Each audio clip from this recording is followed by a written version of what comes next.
السلام علیکم ویورز، میں اپنے چینل فضائل اعمال اور صدقات کے ساتھ حاضر ہوں۔ امید کرتی ہوں کہ اب تک کی جتنی ویڈیو آپ نے دیکھی ہوں گی آپ کو پسند آئی ہوں گی۔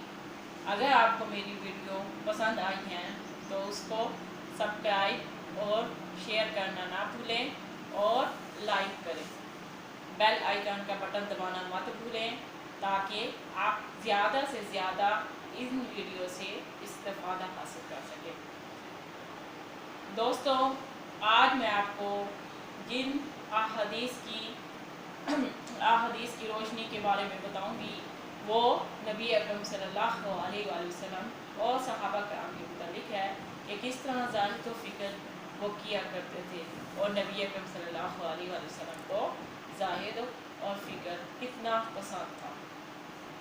صحابہ کرام رضی اللہ تعالیٰ عنہ اجمعین کے زاہد و فکر کے بیان میں ہے کہ وہ اتنا زیادہ قناعت فرماتے تھے۔ خود نبی اکرم صلی اللہ علیہ وآلہ وسلم کا اپنا یہ معمول تھا۔ اس واقعات جو اس عمر پر دلالت کرتے ہیں کہ نبی اکرم صلی اللہ علیہ وآلہ وسلم کی خود اختیار فرمائی اور پسند کی اتنی کثرت سے ان حدیث کی کتابیں پائی جاتی ہیں کہ ان کے مثال جمع کرنا بھی مشکل ہے۔ نبی اکرم صلی اللہ علیہ وآلہ وسلم کا ارشاد ہے کہ فکر مومن کا تحفہ ہے۔ نبی اکرم صلی اللہ علیہ وآلہ وسلم کا پہاڑوں کو سونا بنا دینے سے انکار۔ نبی اکرم صلی اللہ علیہ وآلہ وسلم کا ارشاد ہے کہ میرے رب نے مجھ پر یہ پیش کیا کہ میرے لیے مکہ کے پہاڑوں کو سونے بنا دینے کا حکم آیا۔ میں نے عرض کیا، اے اللہ، مجھے تو یہ پسند ہے کہ ایک دن پیٹ بھر کر کھاؤں تو دوسرے دن بھوکا رہوں، تاکہ جب میں بھوکا ہوں تو تیری طرف زاری کروں اور تجھے یاد کروں، اور جب پیٹ بھر کر کھاؤں تو تیرا شکر ادا کروں اور تیری ہی تعریف کروں۔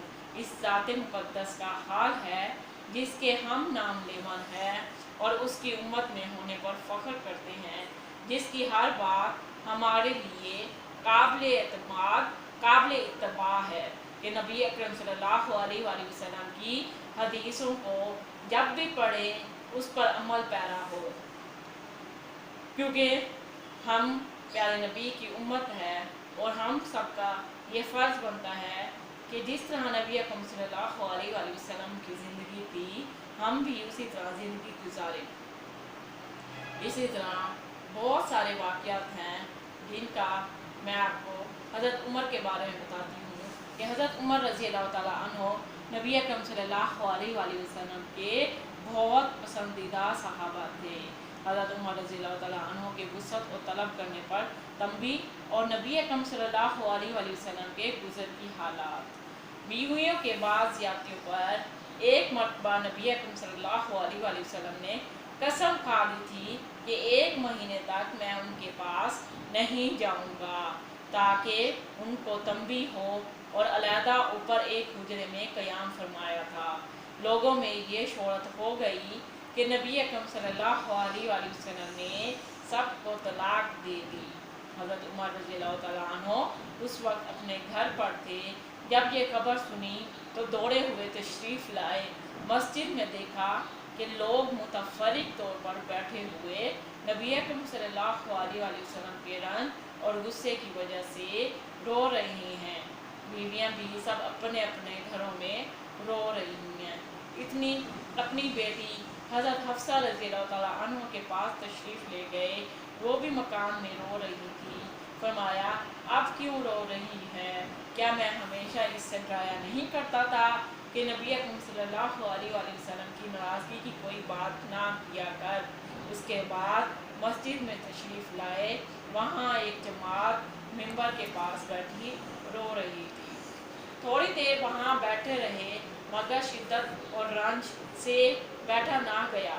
نبی اکرم صلی اللہ علیہ وآلہ وسلم جس جگہ تشریف فرما تھے اس کے قریب تشریف لے گئے، اور حضرت رباح رضی اللہ تعالیٰ عنہ ایک غلام کے ذریعے سے جو درباری کے زینہ پر پاؤں لٹکائے بیٹھے تھے اندر حاضری کی اجازت چاہی۔ انہوں نے حاضر خدمت ہو کر حضرت عمر کے لیے اجازت مانگی، مگر نبی اکرم صلی اللہ علیہ وآلہ وسلم نے سکوت فرمائی، کوئی جواب نہ دیا۔ حضرت روا رضی اللہ تعالیٰ عنہ نے آ کر یہی جواب حضرت عمر رضی اللہ عنہ کو دے دیا، میں نے عرض کر دیا تھا مگر کوئی جواب نہیں ملا۔ حضرت عمر رضی اللہ تعالیٰ عنہ مایوس ہو کر ممبر کے پاس آ کر بیٹھے، مگر بیٹھا نہ گیا، تو پھر تھوڑی دیر میں حاضر ہو کر حضرت روا کے ذریعے سے اجازت چاہی۔ اسی طرح 3 مرتبہ پیش آیا، یہ بے تابی سے غلام کے ذریعے سے اس کا معلوم کرنا چاہیے۔ آخر اجازت مانگی، ادھر سے جواب میں سکوت اور خاموشی ہی ملی۔ تیسری مرتبہ جب حضرت روا نے آواز دی اور کہا کہ تمہیں حاضری کی اجازت ہو گئی ہے، حضرت عمر رضی اللہ تعالیٰ عنہ حاضر خدمت ہوئے اور دیکھا کہ نبی اکرم صلی اللہ علیہ وآلہ وسلم ایک بوریے پر لیٹے ہوئے ہیں جن پر کوئی چیز نہیں بچھی ہوئی، نشانات ان کے جسم مبارک پر بوری کے نشان بھی نظر آ رہے تھے، بدن پر نشان صاف ہی دکھائی دے رہے تھے۔ سرہانے پر ایک چمڑے کا تکیہ تھا جس میں کھجور کی چھال بنی ہوئی تھی۔ میں نے سلام کیا، سب سے اول تو یہ پوچھا کہ آپ نے بیویوں کو طلاق دے دی؟ آپ نے فرمایا نہیں۔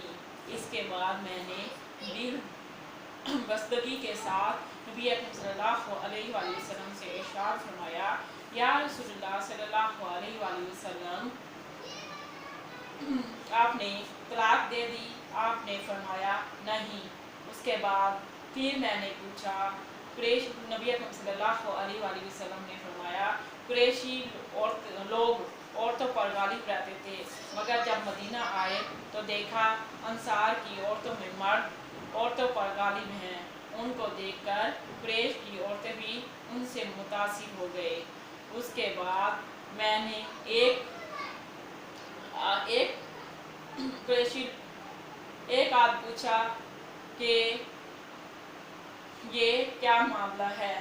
ان کو دیکھ کر قریش کی عورتیں ان سے بہت زیادہ متاثر ہوئی۔ ایک آدھ بات جس سے نبی اکرم صلی اللہ علیہ وآلہ وسلم کے چہرے انوار پر تبسم کے آثار معلوم ہوئے۔ میں نے دیکھا کہ گھر کا سارا سامان یہ تھا، 3 چمڑے بغیر باور دیے ہوئے اور ایک مٹھی جو ایک کونے میں پڑے ہوئے ہیں۔ میں نے ادھر ادھر نظر دوڑائی، اس کے علاوہ مجھے کچھ نہ ملا۔ میں دیکھ کر رویا۔ فرمایا کیوں رو رہے ہیں؟ میں نے عرض کیا کہ یا اللہ کے رسول، میں کیوں نہ روؤں؟ یہ بوریوں کے نشانات آپ کے بدن پر پڑے ہوئے ہیں اور گھر کی کل کائنات جو میرے سامنے ہیں۔ پھر میں نے عرض کیا کہ نبی اکرم صلی اللہ علیہ وآلہ وسلم دعا کیجئے آپ کی امت پر وسعت ہو۔ یہ روم اور فارس بے دین ہونے کے باوجود اللہ کی عبادت نہیں کرتے، ان پر تو وسعت اور کیس و کسرا کے مواد اور نہروں کے درمیان اور نہریں بہتی ہیں، ان کے درمیان آپ اللہ کے رسول اور ان کے خاص بندے ہو کر یہ حالت نبی اکرم صلی اللہ علیہ وسلم تکیہ لگائے لیٹے ہوئے تھے۔ حضرت عمر رضی اللہ تعالیٰ عنہ کی یہ بات سن کر بیٹھ گئے اور فرمایا، عمر اب تک اس بات کے اندر شک میں پڑے ہوئے ہو، سنو آخرت کی وسعت دنیا کی وسعت سے بہت بہتر ہے۔ ان کفار کو طبیعت یا اچھی چیزیں دنیا میں مل گئی، ہمارے لیے آخرت میں سب کچھ ہے۔ حضرت عمر رضی اللہ عنہ نے عرض کیا، یا رسول اللہ، میرے لیے استغفار فرما دیجئے کہ مجھ سے غلطی ہو گئی۔ یہ دین اور دنیا کے بادشاہ اللہ کے لاڈلے رسول کا یہ طرز عمل کہ بوریوں کے بستر پر پڑے ہوئے اور تکیہ کھجور کی چھال کا، اللہ دنیا کے بادشاہ کا یہ حال، اور جو اللہ کے پیارے نبی ہیں ان کا، پھر بھی انہوں نے اللہ کا شکر ادا کیا اور اپنے لیے کچھ نہیں مانگا۔ گھر کے ساز و سامان کا حال بھی معلوم ہو گیا۔ اس پر ایک شخص دعا کی درخواست کی